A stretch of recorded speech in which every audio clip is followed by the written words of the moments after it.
Good afternoon, students. Good afternoon. We have seen visibility in last topic.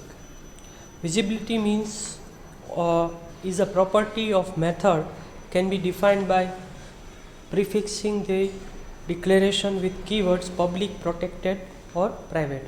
These keywords are also used for we can say a concept called access method. So both these are having same thing.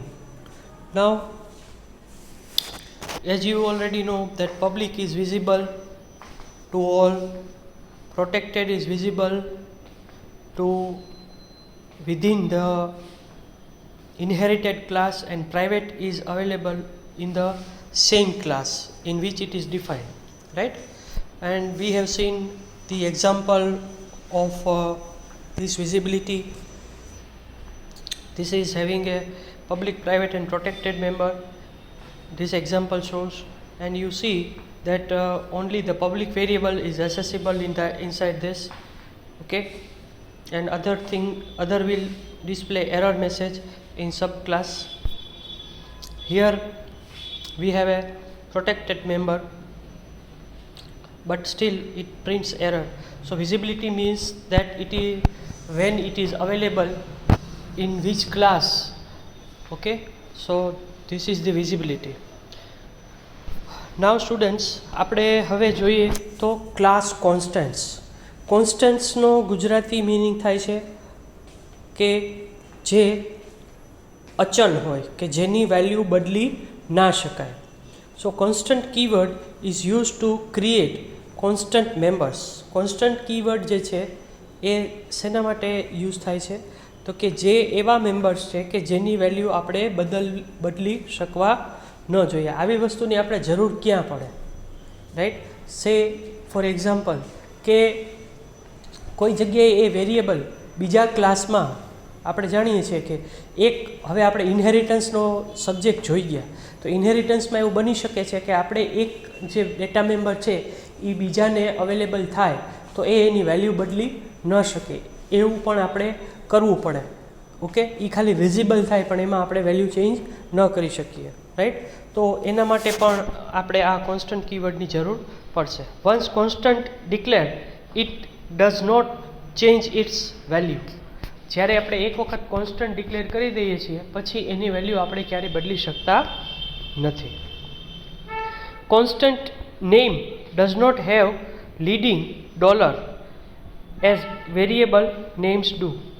જે dollar variable કરીને આપણે જે variable declare કરીએ છીએ એ value change કરી શકે છે, જ્યારે કોન્સ્ટન્ટ કીવર્ડથી તમે જે ડિક્લેર કરો છો એ વેલ્યુ ચેન્જ થઈ શકતી નથી. Here is the example. We have created a class, my class. It has a variable called const value, and in front of this આપણે constant લખેલું છે, ઓકે. અને એની અંદર પણ આપણે એક એમાં વેલ્યુ આપેલી છે એ કોન્સ્ટન્ટ વેલ્યુ.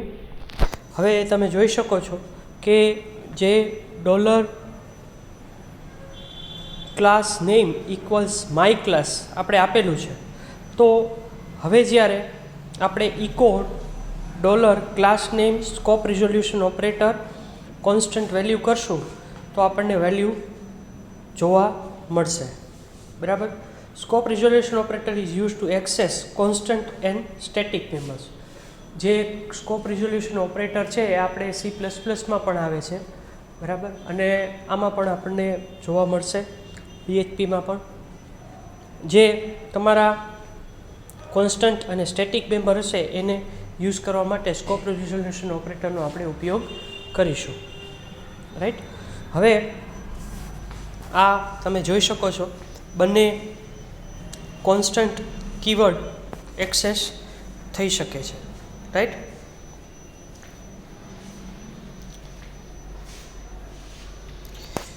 સ્ટેટિક મેમ્બર હવે કેવી રીતે આપણે ડિક્લેર કરીશું? Declaring class member of methods as static makes them accessible without needing an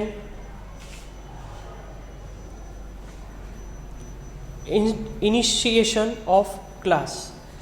જે મેમ્બર અથવા જે મેથડ છે એ સ્ટેટિક એટલા માટે બનાવવામાં આવે છે કે એના માટે આપણે એને ઇનિશિએશન કરવાની જરૂર પડતી નથી. A member declared as static cannot be accessed with an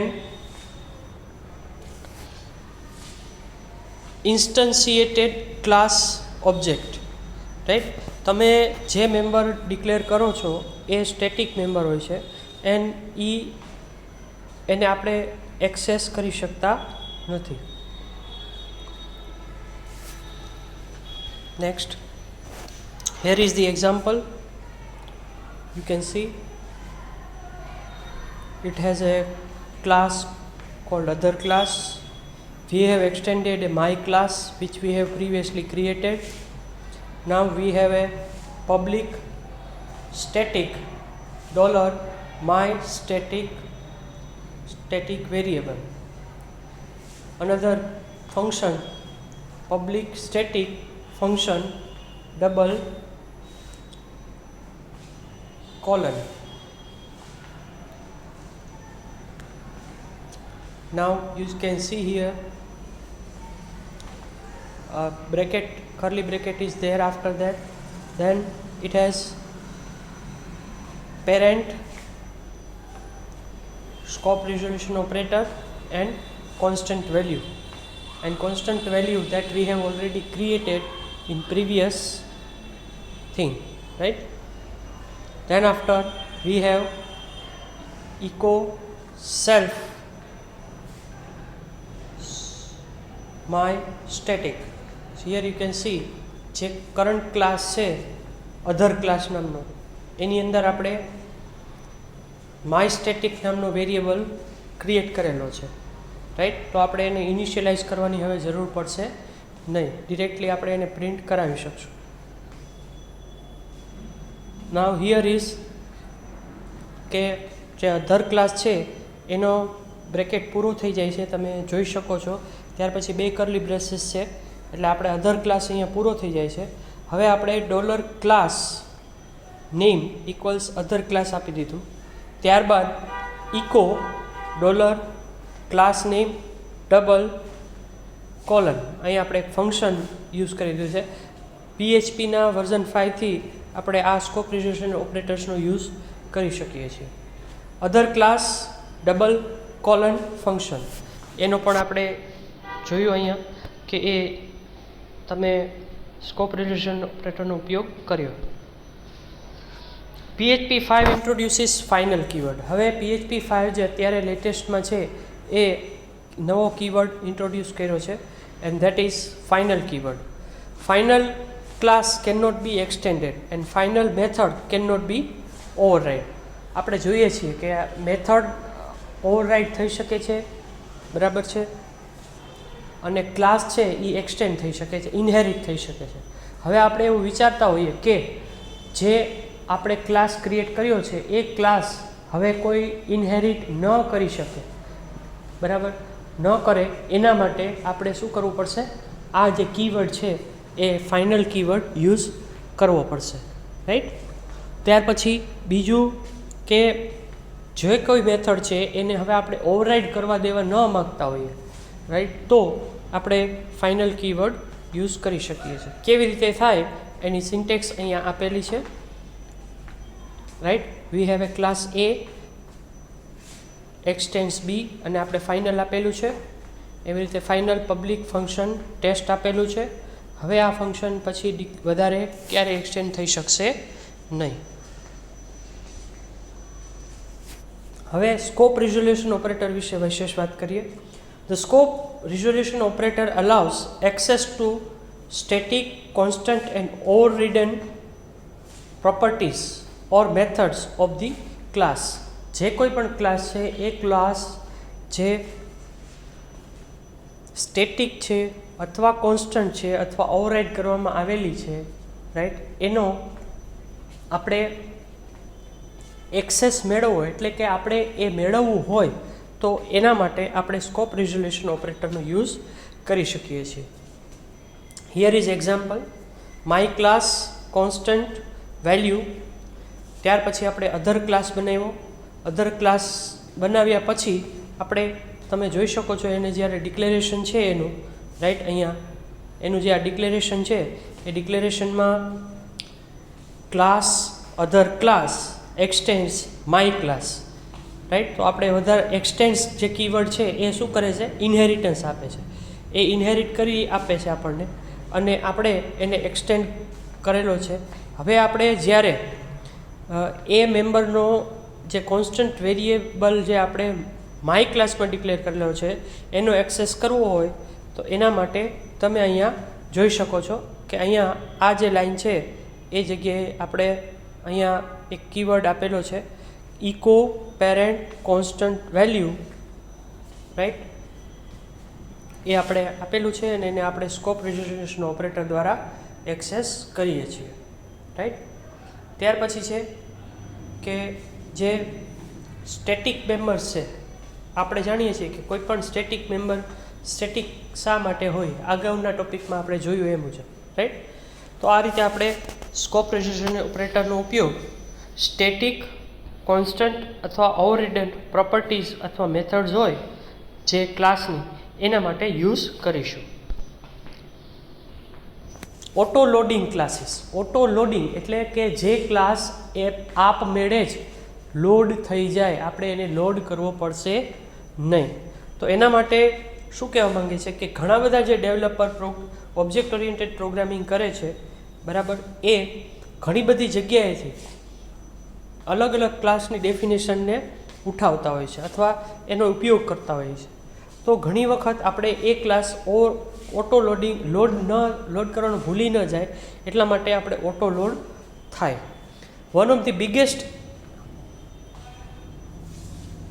annoyances is having to write a long list of needed includes at the beginning of each script for each one class. આપણે જાણીએ છીએ કે જેમ C લેંગ્વેજની અંદર આપણે has include કરીને કોઈ પણ ફંક્શન યુઝ કરવું હોય તો આપણે હેઝ ઇન્ક્લુડ કરી અને જે હેડર ફાઇલ ઇન્ક્લુડ કરતા હતા, એવી રીતે આમાં પણ આપણે કોઈ પણ ક્લાસની પ્રોપર્ટી અથવા મેથડ વાપરવી હોય તો આપણે એને ઇન્ક્લુડ કરવી પડે છે. તો આ ન કરવું પડે એટલા માટે PHP 5માં આ આપણે જે વસ્તુ છે એ નીકળી ગઈ છે, right. The SQL auto load register function registers any number of autoloaders enabling for classes and interfaces to be automatically loaded if they are currently not defined. SQL auto load register જે function છે એના દ્વારા આપણે આ વસ્તુ કરી શકીએ છીએ. ઓટો લોડરમાં જે ક્લાસીસ લોડ ન થતા હોય અથવા ઇન્ટરફેસીસ લોડ ન થતા હોય એ ઓટોમેટિકલી આપણે એને જો લોડ કરવા માગતા હોય તો એનો આપણે યુઝ કરી શકીએ છીએ. Don't use underscore auto load function because it is deprecated in PHP 7.2.0. એ મતલબ એનો આપણે હવે ઉપયોગ કરવાનો નથી. એક્ઝામ્પલ અહીંયા આપેલું છે, SQL auto load underscore register, પછી function, class name, has include, class name dot PHP. અહીંયા આપણે માય ક્લાસ 1 આપેલું છે અને માય ક્લાસ 2 છે. તો આપણે અહીંયા ઓટો લોડ ફંક્શન યુઝ કર્યું છે તો ઓટોમેટિક એ લોડ થઈ જાય છે. આપણે ઉપર હેઝ ઇન્ક્લુડ લખવું પડ્યું નથી, right.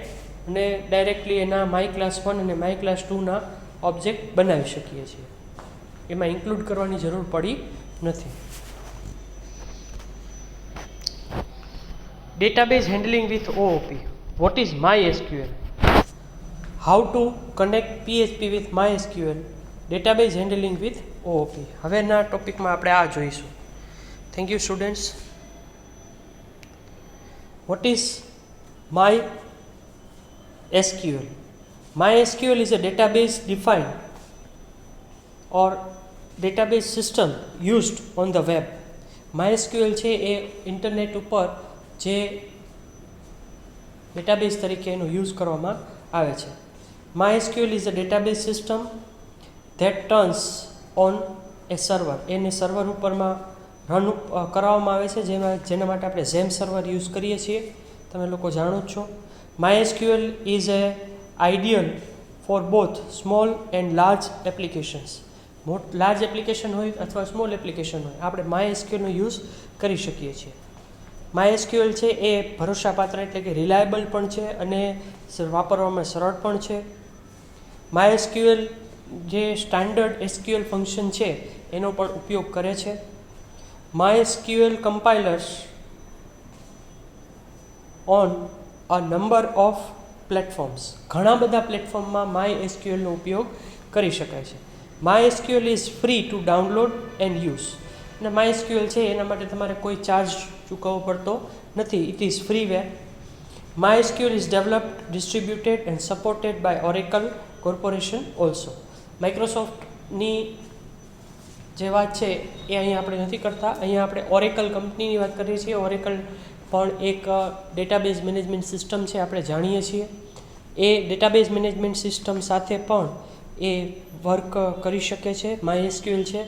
MySQL is named after co-founder Monty Vadenius's daughter, right.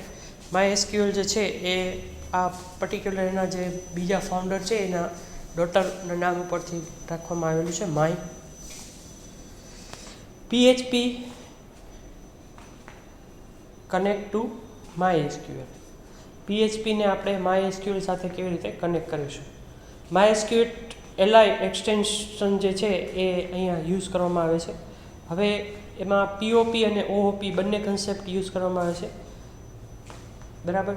તો એના માટે હવે જે PDO છે, PHP ડેટા ઓબ્જેક્ટ્સ, એનો આપણે યુઝ કરી શકીએ છીએ, right.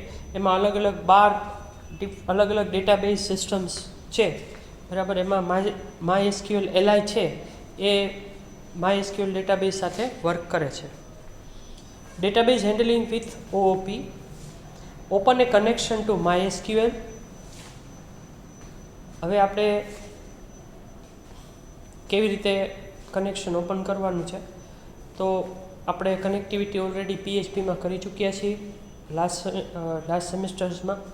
Select record, insert record, update record અને કસ્ટમ ક્લાસ, બરાબર. એના માટે આ જે સિલેક્ટ, ઇન્સર્ટ, અપડેટ જે ઓપરેશન છે એને CURD, ક્રિએટ, R એટલે રીડ, C એટલે ક્રિએટ, U એટલે અપડેટ, R એટલે રીડ અને D એટલે ડિલીટ, કર્ડ ઓપરેશન્સ કહેવામાં આવે છે, બરાબર. અથવા ક્રૂડ ઓપરેશન્સ પણ કહેવામાં આવે છે. તો ક્રિએટ, અપડેટ, રીડ અને ડિલીટ, અથવા ક્રિએટ, રીડ, અપડેટ અને ડિલીટ, એ 4 ઓપરેશન્સ ડેટાબેઝ ઉપર કરવામાં આવતા હોય છે. MySQL LIની પ્રોસિજર કંઈક આ પ્રમાણે છે. સૌથી પહેલાં આપણે જે જરૂરી છે દરેક કનેક્ટિવિટીમાં કે ભાઈ સૌથી પહેલાં આપણે એની કનેક્શન સ્ટ્રીંગ એસ્ટાબ્લિશ કરવી પડે. તો એના માટે પહેલાં આપણે એના ઓબ્જેક્ટ્સ બનાવવા પડે અથવા એના વેરિયેબલ્સ બનાવવા પડે. સૌથી પહેલાં આપણે સર્વરનું નામ, ત્યારબાદ યુઝરનું નામ અને એનો પાસવર્ડ, આ 3 વેરિયેબલ આપણે ડિક્લેર કરેલા છે. ત્યાર પછી એના કનેક્શન માટે કનેક્શન સ્ટ્રીંગ બનાવીએ છીએ. એ બનાવવા માટે આપણે એક અલગથી બીજો વેરિયેબલ લીધો છે, $con નામનો, =MySQL_connect, જે આપણે ઉપર ડેટાબેઝનું નામ, સર્વરનું નામ અને પાસવર્ડ આપેલો છે એ આપણે આમાં એને પ્રોવાઈડ કરીએ છીએ. એ ચેક કરશે. ત્યાર પછી કનેક્શન શક્ય છે કે નહીં એના માટે અહીંયા એને ઓપ્શન આપણને આપેલો છે. ઇફ કનેક્શન જો કનેક્શન ન થઈ શકે તો એ કનેક્શનને રિમૂવ કરવાનું છે, અને જો કનેક્શન થઈ જાય તો મેસેજ આપવાનો છે કનેક્ટેડ સક્સેસફુલી, અને કનેક્શન પછી ક્લોઝ કરીએ છીએ. આ રીતે આપણે પ્રોસિજર કરશું. ત્યાર પછી આ જે છે એ આપણી POP મેથડ હતી. હવે આ જે છે, આ જે અત્યારે આપણે બનાવીએ છીએ ઓબ્જેક્ટ ઓરિએન્ટેડ મેથડ છે.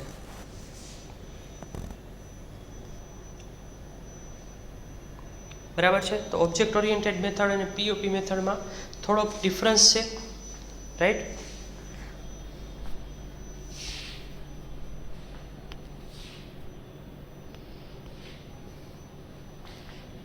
પીઓપી મેથડની અંદર તમે જોઈ શકો છો પ્રોસિજરલ ઓરિએન્ટેડ લેંગ્વેજમાં MySQL કનેક્ટ એરર અને જે આપણું ફંક્શન છે MySQL કનેક્ટ એ વાપરીએ છીએ. હવે ઓઓપીની અંદર આપણે થોડુંક ડિફરન્ટ લઈએ છીએ. જે કનેક્શન માટેની જે સ્ટ્રિંગ છે, જે લાઇન છે, એમાં તમે એક નવો કીવર્ડ જોવો છો, ન્યૂ. એ ન્યૂ જે છે એ શું કરે છે, MySQL નામનો ઓબ્જેક્ટ ઓલરેડી PHP એ બનાવેલો છે અને એની અંદર આ કનેક્શન એસ્ટાબ્લિશ થશે, રાઈટ. સેકન્ડ થિંગ તમે જોઈ શકો છો $, એરો કનેક્ટ એરર નામની પણ વસ્તુ છે. તો અહીંયા એક મહત્ત્વની વસ્તુ છે કે આપણે જે અગાઉનું જે જોયું તો એક્ઝામ્પલ, એમાં આ જે લાઈન છે, આ લાઈનમાં તમે અહીંયા જોઈ શકો છો, બરાબર, જ્યાં હું ટચ કરું છું એ જગ્યાએ કે એ MySQL li કનેક્ટ લખેલું છે, રાઈટ. જ્યારે આના પછીની જે સ્લાઇડ છે એની અંદર ઓબ્જેક્ટ ઓરિએન્ટેડમાં અહીંયા ન્યૂ કીવર્ડ લખેલો છે, રાઈટ. એ ડિફરન્સ છે. તો એ આપણે દર્શાવે છે કે અહીંયા આપણે એનો ક્લાસનો ઉપયોગ કરેલો છે, રાઈટ. તો આ રીતે કનેક્શન એસ્ટાબ્લિશ થઈ જશે ઓબ્જેક્ટ ઓરિએન્ટેડમાં. કનેક્શન ઓબ્જેક્ટ બની જાય પછી PDO છે, બરાબર, PHP database object. PHP database object જે છે એમાં હવે આપણે કનેક્શન સ્ટ્રિંગ યુઝ કરી લીધી. હવે આપણે અહીંયા PHPમાં PHP કોડ લખીએ છીએ, પણ એ ઓબ્જેક્ટ ઓરિએન્ટેડ કોડ છે, જે સર્વર નેમ, યુઝર નેમ અને પાસવર્ડ લખી દીધું છે. હવે ઓબ્જેક્ટ ઓરિએન્ટેડ પ્રોગ્રામિંગમાં ટ્રાય બ્લોક અને કેચ બ્લોકનો ઉપયોગ કરવામાં આવે છે. આપણે જાણીએ છીએ ટ્રાય બ્લોક જે છે એ જાવામાં પણ એનો ઉપયોગ થશે, બરાબર, અને કેચ બ્લોકનો પણ જાવામાં ઉપયોગ કરવામાં આવશે. ટ્રાય બ્લોકથી આપણે કનેક્શન એસ્ટાબ્લિશ કરી અને જે રેકોર્ડ્સ ફેચ કરવા છે, બરાબર, એ કરવાના છે. પણ અત્યારે સિમ્પલી આ જે પ્રોગ્રામ છે એની અંદર ખાલી કનેક્શન એસ્ટાબ્લિશ થાય છે. જૂનામાં આપણે MySQL કનેક્ટ નામનું ફંક્શન યુઝ કર્યું હતું અને કનેક્શન મેળવતા હતા. આની અંદર આપણે ખાલી કનેક્શન બનાવવા માટે આપણે ટ્રાય બ્લોકનો યુઝ કરીએ છીએ, જ્યારે પ્રોસિજર ઓરિએન્ટેડમાં આ રીતે ટ્રાય બ્લોકનો ઉપયોગ કરવામાં આવેલો નથી, રાઈટ. અહીંયા તમે જોઈ શકો છો કે કનેક્ટ ઇક્વલ્સ ન્યૂ PDO. અહીંયા આપણે PHP ડેટાબેઝ ઓબ્જેક્ટ બનાવ્યો છે અને એમાં આપણે જે કનેક્શન એસ્ટાબ્લિશ કરવાનું છે, ઓબ્જેક્ટ આપણે જે ક્રિએટ કર્યો છે MySQL નો, એ આપણે અહીંયા યુઝ કરેલો છે, રાઈટ. ત્યારબાદ એ ઓબ્જેક્ટ યુઝ કર્યા પછી આ રીતે ટ્રાય બ્લોક યુઝ કર્યો છે, બરાબર. હવે તમે ટ્રાય બ્લોકમાં જોઈ શકો છો કે connection is equal to new PDO MySQL host equals, પછી સર્વરનું નામ, ડેટાબેઝ ઓબ્જેક્ટનું નામ, યુઝર નેમ અને પાસવર્ડ આપણે પાસ કરીએ છીએ. જો એરર હશે તો આપણને ડિસ્પ્લે કરશે, તો એ કેચ બ્લોકમાં જશે. નહીતર એ આપણને કનેક્શન એસ્ટાબ્લિશ કરી અને આપણને જે એરર મોડ લખેલું છે એ આપણને automatic attribute error mode active કરી અને આપણને એ એક્સેપ્શન ક્યાં મોકલી દેશે, ડેટાબેઝ સાથે કનેક્ટ થઈ જશે. અને ડેટાબેઝ કનેક્ટ થઈ ગયા પછી એ એરર મોડ જો એક્સેપ્શન હશે, એની વેલ્યુ ટ્રુ હશે તો કેચ બ્લોકમાં જશે, અધરવાઇઝ એ ડેટાબેઝનું કનેક્શન પૂર્ણ કરી દેશે. પ્લસ એ ખાસ ધ્યાનમાં રાખજો કે દરેક લાઈન પૂરી કરો ત્યારે તમારે PHPમાં સેમિકોલન મૂકવાનું હોય છે. હવે આપણે જે અલગ અલગ પ્રકારની જે ક્વેરીઝ છે પ્રોસિજર ઓરિએન્ટેડની અને ઓબ્જેક્ટ ઓરિએન્ટેડની, એ આપણે જોઈએ. હવે આપણે ઇન્સર્ટ માટેની ક્વેરી જોઈએ. તો ઇન્સર્ટ માટેની ક્વેરી આ રીતે કંઈક હશે, બરાબર છે. આપણે ઓલરેડી એક ટેબલ બનાવેલું હશે MySQLમાં. તમે લોકો PHP MyAdminનો જે ઓપન કરો છો લોકલ હોસ્ટમાં એની અંદર તમે ડેટાબેઝ બનાવી શકો છો અને ડેટાબેઝ બનાવી અને આપણે યુઝ કરી શકીએ છીએ. અહીંયા ઓલરેડી એક ડેટાબેઝ બનેલો જ છે, રાઈટ.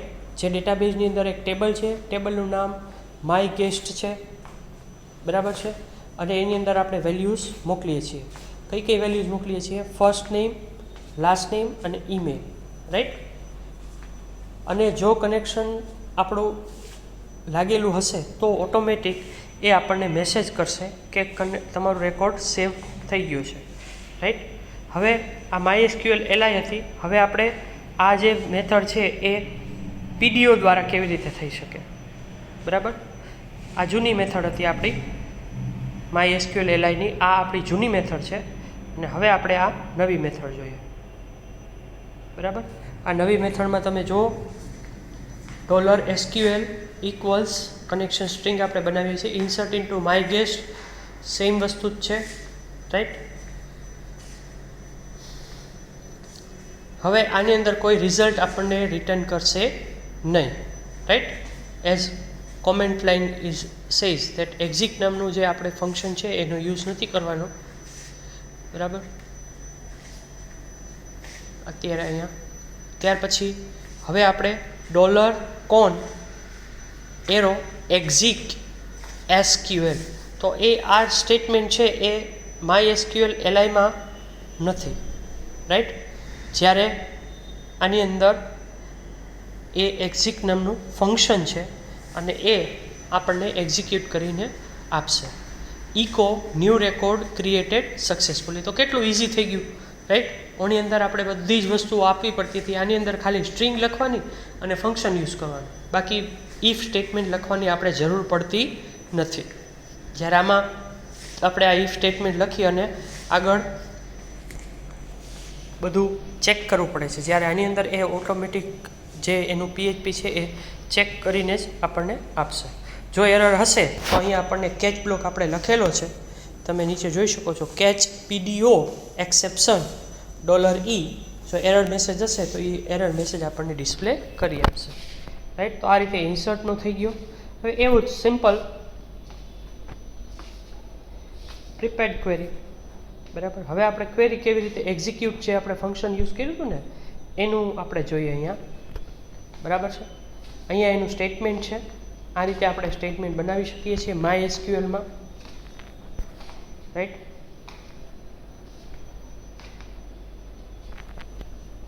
જેમાં આપણે એ સ્ટેટમેન્ટ બનાવ્યા પછી એની સાથે એના પેરામીટર્સ આપણે બાઇન્ડ કરવા પડે છે, બરાબર. અને પછી એક્ઝિક્યુટ થાય છે. જ્યારે આ જે આપણો પ્રોગ્રામ છે એમાં સિમ્પલી કનેક્શન એસ્ટાબ્લિશ કરી અને ઇન્સર્ટ નવા રેકોર્ડ કરવા માટે કોઈ બાઇન્ડિંગ વગેરેની કોઈ જરૂર પડતી નથી, રાઈટ. જે રેડ કલર છે એ રેડ કલર દર્શાવે છે કે MySQLમાં કેવી રીતે ક્વેરી લખાય છે પ્રોસિજર ઓરિએન્ટેડમાં, અને પીડીઓનો યુઝ કરીને કેવી રીતે લખાય છે, રાઈટ. એ ડિફરન્સ તમને અહીંયા દેખાડે છે. રેડ કલરની જે લાઇન્સ છે values, first name, $, last name, email, then statement, bind parameter 1 to 1 right. આ રીતે છે. જ્યારે પરમાં આપણે આ રીતે બાઇન્ડ કરેલા છે. સો ધેર ઇઝ સમ ડિફરન્સ, બાકી સેમ વસ્તુ રહેશે, રાઈટ. તો આ થઈ ગયું ઇન્સર્ટ માટેનું. હવે select query.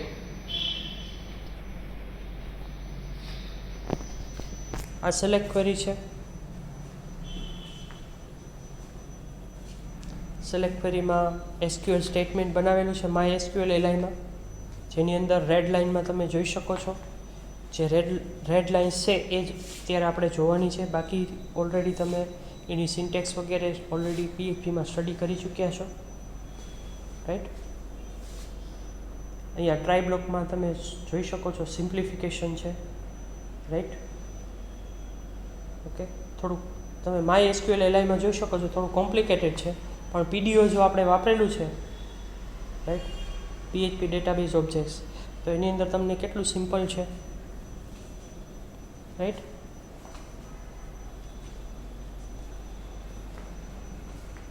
statement equals $, arrow execute, and result equals statement fetch all. Okay, રિઝલ્ટમાં જો એરર હશે તો તમને એરર આપી દેશે. અચ્છા, ફોર ઇચ લૂપ પણ તમે PHPમાં શીખી ગયા છો, રાઈટ?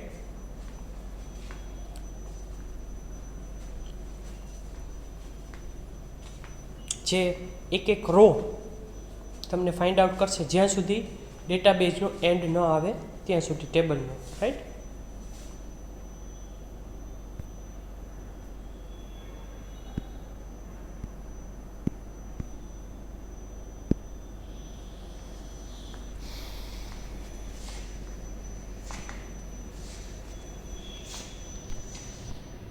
તો હવે આપણે જોયું ક્વેરીઝ, ઇન્સર્ટ, અપડેટ, ડિલીટ, બરાબર.